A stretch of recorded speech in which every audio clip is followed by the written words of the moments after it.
Hello and welcome to some more Star Citizen with a summary of the recent Star Citizen Live Earning in the Verse, where CIG devs talked about mission rewards, UEC, looting, crafting, effort versus reward, the economy, and the future of inventory. Lots and lots of meaty stuff here, and I just want to jump in with a summary of the questions and answers. How do you decide what goes into a shop and what shops it goes into? They want gameplay to be accessible, so multi-tools and attachments like that, and ammo, they're easy to find. They're sort of everywhere. The narrative helps them build out the context for and then the lore behind where you'd have different brands, or burritos versus pizza in the sort of Stanton system, or bugs on a stick in Pyro.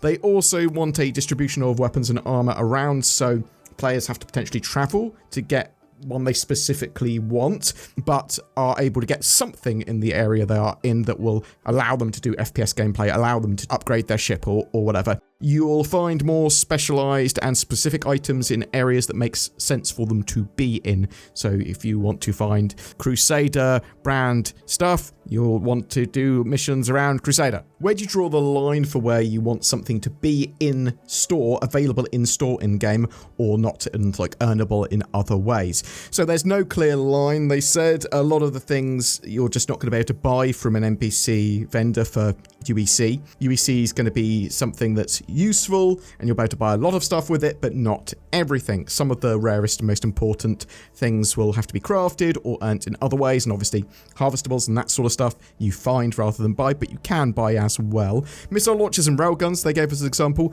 They want players to trade with them, find them in game, build them, trade them with other players, not necessarily buy them with UEC, or at least they won't be available from NPCs with UEC, if you see what I mean. You'll still be able to buy them off players for UEC in the future. How do you price things? So they use an algorithmic approach to pricing even now. That gives them like a base price, and they look at that to see if it makes sense. Effort versus reward drives a lot of pricing and where you can find things, how much you get for things. Kind of all prices are connected to a degree and affect each other. Effort, rarity, power, and function all affect price. The system is pretty simplistic at the moment, and obviously they do a reasonable amount manually, but there will be a more dynamic, complex economy in the future, and there will be a player economy. There will be a player-to-player trading, things like that. They mention exploits that are happening. You might have seen this sort of stuff on Reddit or X or on the forums and stuff. CIG are currently dealing with a dupe exploit that has bots replicating minables and things like that. They're working on it. It's an alpha for a reason. They can find things like this, huge mass exploits that people are using, and then they can go, cool, how is that happening? Well, let's make sure it doesn't happen again in the future.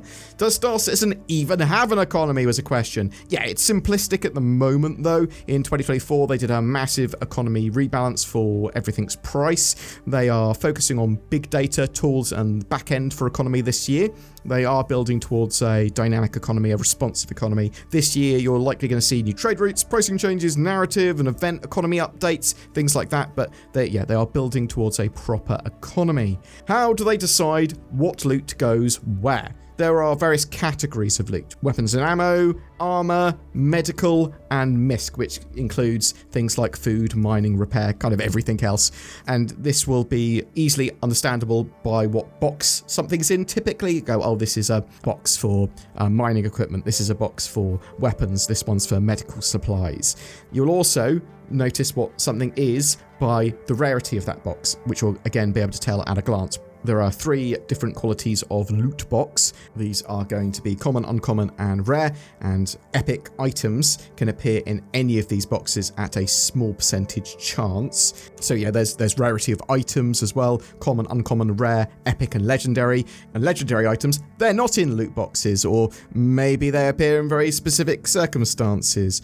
Rarity of items as well might be affected by skins and tints. So you might go, well, actually, this is a rifle, but because it's got a very rare skin on it, it's actually technically epic. There are also 3 sizes of box as well. So like large loot boxes are the only ones that are going to be able to contain full suits of armor. Certain items will only be at certain locations as well. There's themed loot, there's branded loot, from executive ships to the ATLS ICT RAD to radiation suits.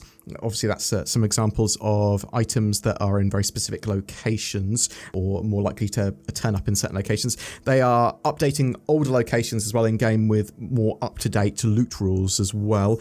They are planning to have consistently themed loot and NPC loadouts throughout the location. In a mining outpost, the NPCs are going to be wearing and using what you'd expect, and any loot containers would contain, or more likely to contain, mining supplies. But if you're in the Medi-Bay area there, then maybe medical supplies, if you see what I mean. Loot needs to be physicalized to a degree. Obviously, all loot items can be held and shown and moved and dropped on the floor, but even within a box or inventory, volume and dimensions both have to be considered. It has to be able to fit in the box. Some items they will show off on mannequins as well, or stands, but loot boxes are still really useful for them because they don't want to give everything a display presence, because having loot boxes makes things much quicker. They can respawn loot in a much less intrusive way. But they do want to display some of the loot sometimes because it's cool to see loot rooms and draw players in with, oh, I really want that, whatever that is.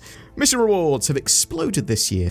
Freight elevators and the missionary factor has allowed them to now have mission rewards beyond just like Alpha UEC. There's Wicklow, there's reputation rewards, there's executive ships, and lots more. You should be able to gather things and work on multiple projects while playing, and not necessarily have like direct missions for certain things, or be able to gather things and then start a mission later with like some of the Wicklow stuff and go, yeah, cool, I don't have to worry about RNG with the Wicklow mission anymore. I can choose a ship that I want and go, well, I've got some of these items already. You might find items that are worth a lot to Wicklow or in the future other NPCs, and they're going to be expanding out rewards, missions, crafting. But there's things like scrip as well that you can get from some of the ship combat missions at the moment too. Are there any considerations of how weighty or meaningful a reward should be? Effort versus rewards a big factor. Some items should only be available in certain ways, be that through events, missions, loot, rare drops, crafting. They talked a lot about Wicklow. They wanted rewards tied to doing interesting content and new gameplay with Wicklow. They wanted an alien, a Banu, that you could interact with in game,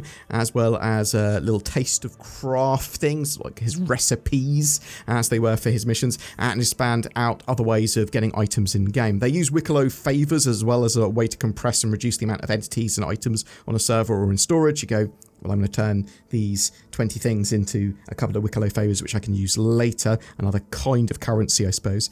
RNG from Wicklows is getting removed in 4.2.1, so the mission rewards and getting those ships are much more appropriate to the amount of effort you put into the mission. There is still a level of RNG in other systems for like the rarity of loot and harvestables and things.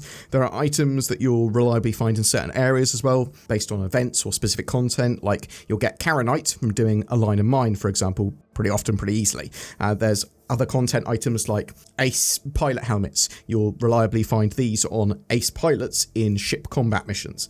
And rare content items that will still drop, but much more rarely, like you'll get pure Karenite or super high grade irradiated Valakar pearls. Some of these things are going to be worth loads of money. Some of them are going to be worth like Wicklow favors. Some of them are going to be used in high-level crafting recipes in the future. They're going to be improving freight elevators and general cargo movement. They're planning to have nested item box turn-ins as well. So you can put all your items in a single box and put them in, and it will go, yes, you've earned 3 Wicklow favors, or you've completed this mission. They'll take the items that you're trying to put in from the box, simply from the freight elevator.